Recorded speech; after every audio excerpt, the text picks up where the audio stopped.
नमस्कार and welcome to all of you in global lookout. दोस्तों, कुछ दिन पहले ही ऐसी न्यूज़ आई है, यहाँ पर आप लोग देख सकते हैं। इसमें लिखा है plan being discussed to create petroleum reserve from salt cave in Rajasthan.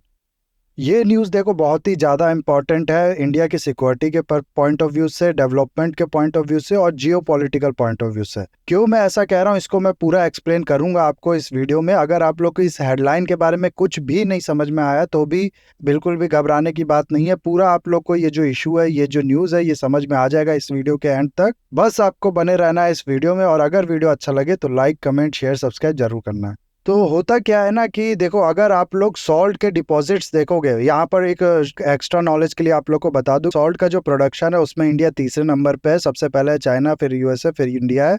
तो ये एक्स्ट्रा मैंने आप लोग को बता दिया। इसमें अगर आप लोग सॉल्ट्स का जो डिपॉजिट देखोगे ना, इस पे डिपेंड करता है इसका जो प्रोडक्शन होगा वो कैसा होगा। यानी कि समुद्र का जो पानी होता है उसमें आप लोग को पता होता है सॉल्ट मिला होता है। तो इससे जो सॉल्ट का प्रोडक्शन होता है वो कैसे किया जाता है कि इस पानी को एक जगह पे इकट्ठा कर लिया जाता है थोड़ा बहुत, और फिर इंतजार किया जाता है इस पानी का इवेपोरेट होने का। और इस पानी जब इवेपोरेट हो जाता है तो सिर्फ बचता क्या है, सॉल्ट। तो ये एक तरीका होता है प्रोडक्शन का। और एक क्या होता है ना, कभी कभार जो सॉल्ट होता है वो अर्थ के नीचे, यानी कि जो ग्राउंड है, जो ऊपर की रॉक्स है, उसके नीचे भी, बहुत ज्यादा नीचे अगर आप लोग जाओगे तो वहां पर भी डिपॉजिट्स होता है, जिसको आप लोग सॉल्ट डिपॉजिट्स अंडर रॉक्स या फिर रॉक सॉल्ट डिपॉजिट कह सकते हो। ये होता क्या है ना कि मान लो ये जो प्लेन सरफेस है जिसके ऊपर हम लोग रहते हैं, ये ग्राउंड है पूरा, इसके बहुत नीचे आप लोग जाओगे तो एक बेल्ट बनी रहती है जिसमें पूरा सॉल्ट जो होता है वो डिपॉजिट होता है। इस जगह से जो सॉल्ट्स है वो निकालने की एक अलग टेक्निक होती है जिसको कहा जाता है सॉल्यूशन माइनिंग। क्या किया जाता है कि इसमें एक ड्रिल किया जाता है होल नीचे तक, इस एरिया तक, और उसके अंदर फिर सिंपल जो वाटर होता है उसको ड्रिप किया जाता है। ये पानी जब यहाँ तक पहुँचता है तो होता क्या है कि ये पानी जो होता है ये सॉल्ट्स के साथ सॉल्यूशन बनाने लगता है। यानी कि सॉल्ट जो होता है इस पानी में घुलने लगता है, और फिर एक दूसरे होल के थ्रू क्या किया जाता है कि इस पूरे पानी को, सॉल्ट के सॉल्यूशन को आप लोग कह सकते हो, पूरा ब्राइन बन जाता है, उसको यहाँ से निकाल लिया जाता है। और फिर यहाँ से निकाल के किया जाता है, वही सिंपल जो सॉल्ट वाला पानी होता है उसको इवेपोरेट कर दिया जाता है, जिससे पानी सारा इवेपोरेट हो जाता है और बचता सिर्फ सॉल्ट है। तो इस तरीके से भी सॉल्ट का जो प्रोडक्शन होता है वो होता है। अब इस केस में होता क्या है ना कि जो ये सॉल्ट यहाँ से निकाला जाता है, ये सॉल्ट वाली जो जगह होती है ये पूरी खाली हो जाती है। एक तरीके से आप लोग कह सकते हो इस जगह पे केव बन जाता है, एक गुफा का समझ लो आप लोग, स्पेस क्रिएट हो जाता है इसमें। और ये स्पेस जो होता है ये अर्थ के बहुत ही ज्यादा नीचे होता है। अराउंड मैं आप लोग को बता दूं, 150 से 500 मीटर के नीचे अगर आप लोग जाओगे तब जाके ये सॉल्ट डिपॉजिट होता है जो मिलना शुरू होता है। ऑफ कोर्स ये जो डाटा है, ये जो डीप है, ये हमेशा सेम नहीं रहती, कभी कभार बहुत ऊपर ही मिल जाता है। लेकिन एक आप लोग कह सकते हो कि सेफ डिस्टेंस जो होता है अर्थ के नीचे, उतना आप लोग को डीप होल करना पड़ेगा, ड्रिल करना पड़ेगा, तब जाके ये जो सॉल्ट्स का डिपॉजिट होता है वो मिलता है। तो ये एक पहली चीज हो गई, इसमें सॉल्ट केव, आई होप आप लोग को समझ में आ गया होगा। अब एक दूसरी चीज होती है, होता क्या है ना कि हर कंट्री अपने पास जो उसका पेट्रोलियम का यूज होता है उसके हिसाब से कैलकुलेशन करके अपना एक स्ट्रेटेजिक पेट्रोलियम रिजर्व जो होता है उसको मेंटेन करके रखती है, जिसको हम लोग इमरजेंसी रिजर्व भी कहते हैं। क्या होता है ये नहीं समझ में आया, कोई बात नहीं, मैं बताता हूँ आप लोग को। होता क्या है कि कोई भी कंट्री हो गई आज के टाइम में, उसको हर दिन ही पेट्रोलियम की जरूरत होती है। उसके अंदर जो खपत होती है पेट्रोलियम की वो हर दिन ही होती है। क्रूड ऑयल जिसके लिए वो इम्पोर्ट करता है या फिर उसका खुद का भी प्रोडक्शन होता है तो वहां से निकालता है, और फिर इस क्रूड ऑयल को आप लोग रिफाइन कह सकते हो, रिफाइन करके पेट्रोल बनाना हो गया, डीजल बनाना हो गया, या फिर बाकी भी प्रोडक्ट जो होता है वो बनता है इससे, और उनका इस्तेमाल फिर किया जाता है। अब आजकल आप लोग बात सुन रहे होगे इलेक्ट्रिक व्हीकल या फिर गैस व्हीकल, हाइब्रिड व्हीकल की, लेकिन अभी भी जो रियल सिचुएशन है वो ये कि दुनिया की सारी ही कंट्रीज बहुत ज्यादा डिपेंडेंट है पेट्रोलियम प्रोडक्ट्स पे। कुछ कंट्रीज कम है, कुछ कंट्रीज ज्यादा है, लेकिन अभी भी जो पेट्रोलियम प्रोडक्ट है, जो पेट्रोलियम है, उस पे डिपेंडेंस पूरे वर्ल्ड की काफी ज्यादा है। इंडिया भी बहुत ज्यादा डिपेंडेंट है पेट्रोल पे। आप लोग को पता होगा अभी भी जो सारी गाड़ियां हैं, सारी चीजें हैं, जो वो पेट्रोल या डीजल से ही चलती हैं। और इसमें भी मैं आप लोग को बता दूं कि इंडिया के अंदर जितना भी पेट्रोलियम यूज होता है ना, उसका 85 से ज्यादा % इंडिया इंपोर्ट करता है, क्रूड ऑयल के फॉर्म में इसको इंपोर्ट करता है। और फिर इंडिया के पास रिफाइनरी है, काफी ज्यादा बड़ी रिफाइनरीज है। जामनगर की रिफाइनरी आप लोग को पता होगा, पूरे वर्ल्ड की जो रिफाइनरीज है उसमें सबसे बड़ी रिफाइनरी है। तो इसको रिफाइन करके पेट्रोल बनाता है, डीजल बनाता है और फिर इस्तेमाल करता है। तो जब ये सिचुएशन हो कि ऑयल जो है one of the major source है एनर्जी प्रोडक्शन का कंट्री में, उसके अलावा 85% से ज्यादा ऑयल का जो आप लोग कह सकते हो इंडिया की जो डिमांड है वो इंपोर्ट से पूरी होती है, तो जाहिर सी बात है इस चीज को लेके जो वल्नरेबिलिटी है वो बनी रहती है। क्या हो अगर ये जो ऑयल इंडिया इंपोर्ट करता है क्रूड के फॉर्म में दुनिया भर की कंट्रीज से, उसमें दिक्कत आने लगे, किन्हीं वजह से ये इंपोर्ट जो है वो इंडिया ना कर पाए, फिर तो इंडिया एक तरीके से आप लोग कह सकते हो पूरी इकोनॉमी इंडिया की घुटने पे आ जाएगी। सारी गाड़ी वगैरह जो होती है वो बंद पड़ जाएंगी, क्योंकि जाहिर सी बात है ये जो ऑयल का आप लोग कह सकते हो कि नीड है इंडिया को, इंडिया के लोगों को, वो डेली बेसिस पे है। तो ये एक वल्नरेबिलिटी जो होती है वो बनी रहती है ना। यू में से कि ये तो बहुत ही ज्यादा हाइपोथेटिकल सिचुएशन है, क्यों ये दिक्कत आएगी, क्यों इंडिया का जो ट्रेड है, जो इंपोर्ट है ऑयल का, वो नहीं कर पाएगा अचानक से, ऐसा क्या ही हो जाएगा। तो इसके लिए मैं आप लोग को दो एग्जांपल बताता हूँ। 1973 में योम किपुर वॉर छिड़ा इजराइल और बाकी जो अरब कंट्रीज, मुस्लिम कंट्रीज थे उनके बीच में, जिसके बाद ओपेक कंट्रीज ने क्या किया। ओपेक कंट्री आप लोग को पता होगा ऑयल प्रोड्यूसिंग कंट्री जो है मिडिल ईस्ट की, उनका एक ग्रुप है। इनने क्या किया कि ऑयल का जो प्रोडक्शन है उसको कट कर दिया ताकि ऑयल का जो प्राइस है उसको बढ़ा दिया जाए, और 70% तक ऑयल का जो प्राइस है उसको बढ़ा दिया गया। और ये जो टाइम है, ये टाइम आप लोग देखो, अभी 20 साल ही आप लोग कह सकते हुए है इंडिया को आजाद हुए। अभी इंडिया जो है बहुत ही ज्यादा गरीब मुल्क है, और ऐसे टाइम पे 1973 के इस ऑयल क्राइसिस के शुरुआत से पहले इंडिया का जो ऑयल का बिल होता था वो होता था $500 मिलियन का सालाना। लेकिन ओपेक कंट्री के इस डिसीजन के बाद से ये बिल कितना हो गया, 1.3 बिलियन सालाना। तो आप लोग खुद ही सोचो, लगभग 3 टाइम्स का जो इंक्रीज है वो हो गया ऐसे टाइम पे जब इंडिया बहुत ही ज्यादा आप लोग कह सकते हो गरीब कंट्री है, वल्नरेबल कंट्री है। उस टाइम पे कितना बड़ा शॉक लगा होगा अचानक से इंडिया को, और ओपेक कंट्री के एक छोटे से डिसीजन की वजह से आप लोग कह सकते हो कि पूरा जो कंट्री है उस समय परेशान हो गया होगा। चलो ये भी आप लोग को नहीं लगता तो एक और मैं आप लोग को एग्जांपल बताता हूँ। 1990 का जो ऑयल शॉक है उसके बारे में आप लोग ने सुना होगा। क्या हुआ था कि सद्दाम हुसैन ने कुवैत पे अटैक किया था। एयरलिफ्ट आप लोग ने मूवी देखी होगी, उसमें ये दिखाया गया है कि सद्दाम हुसैन की जो आर्मी है वो कुवैत में एंट्री कर देती है। उसके बाद ये जो पूरा रीजन ही है ये पूरा अनस्टेबल हो गया था, जिसके बाद ऑयल का जो ट्रेड है यहाँ से उस सब पे इम्पैक्ट पड़ा था। ऑयल का ट्रेड जो एक तरीके से आप लोग कह सकते हो बहुत ही ज्यादा खत्म हो गया था। बहुत बड़ा शॉक लगा था उसकी वजह से, उसके कारण ऑयल के ट्रेड पे, जिसकी वजह से इंडिया में भी जो ऑयल का प्राइसेस है वो बहुत ही ज्यादा शूट हो गया था। तो ये जो सिचुएशन होती है ये क्या दिखाती है, यही दिखाती है कि ये जो वल्नरेबिलिटी है इंडिया की, ये कभी भी इंडिया को परेशान कर सकती है। ऐसा नहीं है कि ये बहुत दूर की कुछ बात कर रहा हूँ कि अरे ये चीज कभी नहीं होने वाली है। ऐसा ऑलरेडी 2 बार हो चुका है, 2 बार नहीं और भी हुआ होगा, लेकिन 2 एग्जाम्पल जो मैंने आप लोग को बताया वो सामने है। इस तरीके का कोई क्राइसिस हो गया या फिर किसी कंट्री ने ही जो ऑयल का ट्रेड है इंडिया को वो रोक दिया, और उस कंट्री से मान लो इंडिया की दुश्मनी है, कोई वॉर छिड़ गई, उस कंट्री ने ये जो इस रास्ते पे ब्लॉकेज लगा दिया और कह दिया यहाँ से हम लोग ट्रेड होने ही नहीं देंगे, ये ऑयल का जो शिपमेंट है इसको पास होने ही नहीं देंगे। इस तरीके की चीज, कुछ भी चीज हो सकती है। तो अचानक से ये जो शॉक है इसको एब्जॉर्व करने के लिए आप लोग कह सकते हो इससे बहुत ज्यादा असर ना पड़े कंट्री में की जो ऑयल के प्राइसेस है या कंट्री की जो पूरी इकोनॉमी है, इसके लिए जो कंट्रीज है वो बना के रखती हैं क्या, स्ट्रेटेजिक ऑयल रिजर्व, जिसको इमरजेंसी रिजर्व भी कहते हैं। क्या होता है ये, सिंपल आप लोग समझो, आप लोग जब राशन खरीदने जाते हो ना, तो जो चीज खराब होने वाली चीज नहीं होती है उसको आप लोग ज्यादा टाइम की खरीद लेते हो। जैसे कि गेहूं चावल हो गया, ये सब हो सकता है आप लोग साल का ही खरीद लेते होगे, और इसको फिर घर पे लाके किसी ड्रम पे या किसी स्टोरेज एरिया है वहां पर स्टोर कर देते होगे। सेम यही चीज है स्ट्रेटेजिक ऑयल रिजर्व। कंट्रीज इकट्ठे बहुत ज्यादा ऑयल खरीद के अपना जो रिजर्व होता है, इस तरीके का ड्रम आप लोग कह लो, जो आप लोग गेहूं वगैरह के लिए बनाते हो, उस तरीके के ड्रम में ये जो ऑयल होता है इसको स्टोर करके रखती हैं। और ये जो रिजर्व होता है ये अचानक से कोई शॉक लगा तो यहाँ से जो ऑयल होता है कंट्री की गवर्नमेंट वो रिलीज कर देती है, ताकि जो अचानक से प्राइस होता है वो बहुत तेजी से ना बढ़ जाए।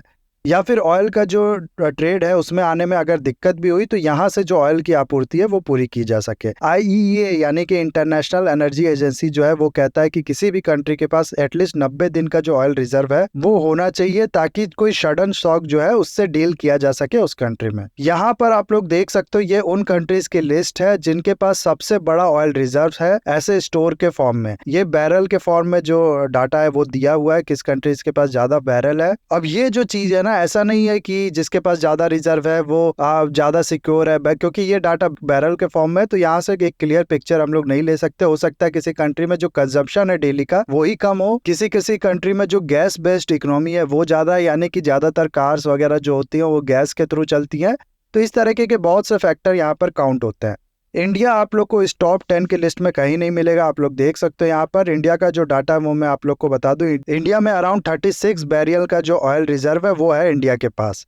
और यहाँ मैं आप लोग को बता दूं जो बैरल के फॉर्म में अगर आप लोग जानना चाहते हो तो ये होगा अराउंड 5 पॉइंट समथिंग बैरल, ऐसा ही कुछ होगा, 5.33 होगा ऑलमोस्ट। इतना बैरल का जो ऑयल का रिजर्व है वो है इंडिया के पास।